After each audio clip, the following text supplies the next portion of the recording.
Hello, Team FRG.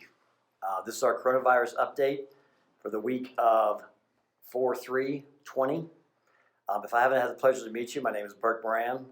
My wife and I started the Ribbon Chop House in Livingston, Montana, May 22nd of 2020. The restaurant business has aged me and given me the experience to navigate through tough times, and that's what we're here to do, is to help y'all go forward. It's such a coincidence the other day that I told Ashley O'Brien, our human resource director, that I've experienced everything in the restaurant industry. And surprise, surprise, the coronavirus comes along and smacks us square in the mouth. What we're here to do today is to openly discuss the issues and the frequently asked questions by our employees and by our guests of what to do or what's going on with our company, what's going on with our people, and what we can do to move forward through this unprecedented time. I have Brad Bunkers here with me, who owns Engine 8 Advertising, and Hello. He's here to help us with our questions. Yeah, we'll run through a few questions that everyone probably has on their mind at this time. And the first one, I guess, we'll start with what's the number one priority for the company at this time, Bert? The number one priority for the company is to open immediately. We want to get this restaurant business back up and running as soon as possible. The day the government allows us to open is the day that we're going to open. And we've kept our management teams together. We've kept in touch with our employees. And so when the day comes, we are a team and we're ready to go. And we've done this before, so we'll be ready to go. And that's our number one goal at the moment. What staff do you currently have in place at this time? Right now in place, we have our managers and some key hourly employees. The managers are on staff, so we can reopen with a full management team. They've been fantastic. They've also been doing a lot of the hourly work. They've been keeping the place sanitized and safe, and they have been working the hourly positions, and they've been scheduling and doing the other duties, or daily duties that managers are required to do. And then tell us more about the behind the scenes here at the FRG office. What key players are in place to assist everyone? So what our goal has been to plan from yesterday, plan for today, okay, work hard today, and then only plan for tomorrow. So every day we meet as a company, we meet in all of our departments. So we have the HR, we have the marketing, we have ops, and we have accounting. And we meet every day to tell us what our progress is and tell us where they're at, because things change on a daily basis. Actually, things are changing on an hourly basis. So what we do is we plan, and we plan, and we plan. And we keep going to make sure that our employees and our managers and our office staff is kept in place as best we can through this trying time. And things change rapidly, as we all know.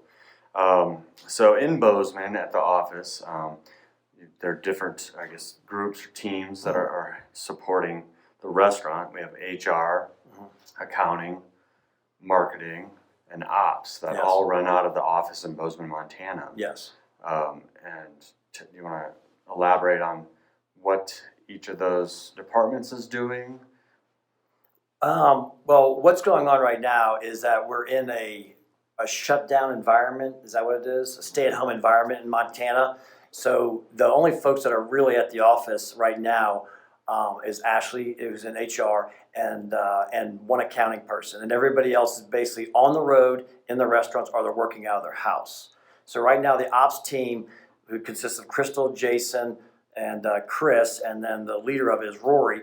They're basically out in the field right now, making sure that we are safe, making sure we are sanitized, making sure we are taking care of the guests, and making sure that we are taking care of our employees. And so that's what the ops team is doing right now. The marketing team right now is what you're doing. You're trying to stay out in front of the guests. Out in front of the guests. Try to make sure that we keep our name out there, make sure that we're brand imaging, and making sure that they don't forget us during these trying times. Our HR department has done an excellent job at the moment to take care of all the employees that were unfortunately we had to part with when the government sanctions came down. And I think Ashley O'Brien and her team have done a fantastic job of making sure that they can get their unemployment, making sure they know how to access their unemployment, making sure they know how to continue on unemployment as this keeps going on and the time keeps getting stretched out. Our accounting department is working on applications to the SBA to make sure we can get our SBA loans, making sure that we can get our CARES Act, because our CARES Act is going to allow us to pay all of our employees. I can't promise what we don't have right now, but I can say that we are working very hard to make sure that we can get access to the money that the government's offering to make sure that we can get our employees back and make sure that everybody gets back on the payroll. Okay, business at the restaurants have changed dramatically. It's takeout and delivery now. What's the benefit of keeping the restaurants open in a time like this? Well, it keeps the managers, and it keeps several of our employees working, which I think is very important during this time. It keeps their mind off what's going on around them. I think that brand imaging has been very important to keep our name out in front of the guests. We don't want to close. We want to be there for the employee. We want to be there for the guest. That's the most important thing to us at the moment right now. Okay. So how is delivery going? I know it's free delivery, which is different than a lot of restaurants, and it's not third party. It's a lot of staff rolling up their sleeves and getting the job done. What does that look like on your end? I think it's been a lot of fun. I think a lot of the employees have been having a good time dressing up. Some look like Easter bunnies. Some are just out there entertaining the guests. Deliveries have been basically about a quarter of our sales.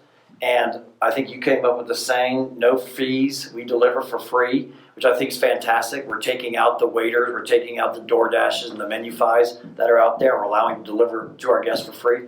I think it's a good deal. I honestly believe that delivery will become a big part of our business moving forward after we reopen. Because up until now, I think TJ Ribs, that culture at TJ Ribs was a lot of catering and to go, and they really had the systems down. But some of the other restaurants in Montana, Wyoming, Colorado have had to adapt maybe more than TJ Ribs, would you say? I would say that this was unfortunately, but fortunately for TJ Ribs, they were able to handle this with no problem. That's what they do. Like you said, a lot of catering. They do a lot of deliveries. They do a lot of large orders. So to them, this was standard. I think some of the other restaurants, such as the Colorado Springs and the Laramie's, and as Chris has told us, and Casper, it was a big shock to them about having to do all these deliveries, to put all these to-go orders together, and they weren't used to it. And so I think there was about a 2-3 day ramp-up period, and I think they've now got that under control. Okay, a lot has changed in the last week or two with social distancing, stay-at-home orders. How is that affecting the restaurants? So inside the restaurants, the biggest issue was that managers didn't know how to actually tell people that they have to stand 6 feet apart, that they actually have to sanitize a table every time somebody touches it, that they actually have to make sure the door handles are all wiped down, and make sure every surface is clean. It was a new part. It was a new territory for us all. I think it took a day or two of preaching and practicing it. But I think we've all got social distancing down. I've seen quite a few restaurants that have got the tape on the floor with the X's showing 6 feet apart. I've seen the sanitized buckets. I think quite a few restaurants are now doing the deliveries and putting the food on the tables outside, so there's no contact. And I think all those have been very beneficial towards gaining the customer's trust. And I think it'll all be part of our future of how we handle food from now on. So what's the biggest surprise? I know there's been a lot that has been coming at us here recently, and we're all adjusting and adapting to this new reality. But for you personally, what's the biggest surprise with all this and how it's unfolded? The biggest surprise was our sales dropping 80%. That was hands down the biggest surprise. But the best surprise that's come out of it is how well our managers have worked together, how many people have stepped up and stepped forward and said, hey, what can we do to help during this time? Hey, what can we do to make sure that we're out in front of the guests? How can we make sure that we're the community's restaurant? I'm very surprised at how our teams have come together. I'm not surprised. I'm very honored to be part of it because it's great to see the teamwork that's going on inside the restaurants and people willing to do anything possible to make sure the guest or the employee are taken care of. And that's been a big benefit, and it kind of gives me motivation to get up every day and to come into work and say, hey, we're going to handle this pandemic. We're going to get through it. We're going to be stronger for it. Mm-hmm. So saying you're the community's restaurant, I think is great. But at this time, what are you doing to be that community restaurant? Can you give us some examples? Well, the first thing we noticed is that people wanted family packs, and so we went out and we started offering family packs. And we thought it was a great, fun idea to be able to have people be able to pick up their dinners ready to go. And so with that says is that we also notice a lot of people might not have the ability to be able to afford some of our family packs. So what we do is every Monday, Wednesday, and Friday, we give away 12 family packs, one from each restaurant, and we give them away to a lucky winner through social media. And it's been fun to watch that because people are taking their family packs, and we watched one gentleman give it to a quarantined family. We watched another one drop one off at a firehouse. So we've seen people do fun things. They always pick them up. They always smile. We're allowed to put them on social media and show their smiles. One of our managers came up with the idea to be able to give first responders gift cards, and so we went out to our hospitals, and to our fire departments, and to our police stations, and we gave out $1,000 in gift cards to some, $500 in gift cards to others, just to be able to say thank you, because we know we can't bring in a buffet of food and say, hey guys, let's go ahead and eat, let's go ahead and have lunch, because there is no schedule anymore now when it comes to first responders. So I think we've done a nice job there.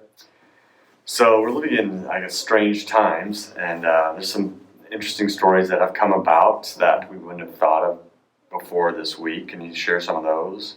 Well, some of the fun ones that are going on right now is at Acadian, they put a couple tents up, they put a couple tables out, and they're all social distancing. But some of our regulars that come into the bar are now sitting underneath the tent, sitting at the tables or outside and enjoying a happy hour, which I think is a lot of fun. Another one is what Shauna said last night. She put servers' names on the windows with hearts around them, and people came in from the local hospital, and they had tears in their eyes because they remembered all the good times that they were having at the Cheyenne restaurant, and I thought that was great. And then another fun one is Chandra going to the fire station to deliver gift cards to say thank you, because some of them are her regulars, and so she knows them very well. And she goes to the fire station and she knocks on the door and she wakes them all up. I thought that was nice. Okay, in closing, I want to ask you, everyone's wondering, how do we get through this? Do you have any advice for people? Well, I don't think anybody ever plans to be 80% down in business. I don't ever think anybody ever plans for a pandemic. I don't think anybody ever plans for what's going on right now. All we can do is continue to think positive and to think that good things are coming around the corner. And that's what's helped me get through this. It's been very good for me. But the one thing that someone told me, and I've said this before, is that we plan from yesterday, we work very hard today, and then we don't think past tomorrow. And that has helped me out, and it's helped with our planning, it's helped our planning as a company. And if we think past tomorrow, the issue is that things are changing so fast, we planned wrong, we have to go back and change our planning again. So we don't want to plan past tomorrow. And if people can think that way, I think it will help them get through this. So, thank you, Brad, for coming in and helping us make this video. We will be doing more throughout this pandemic, and I want to remind everybody, please stay safe. Thank you. Have a good day.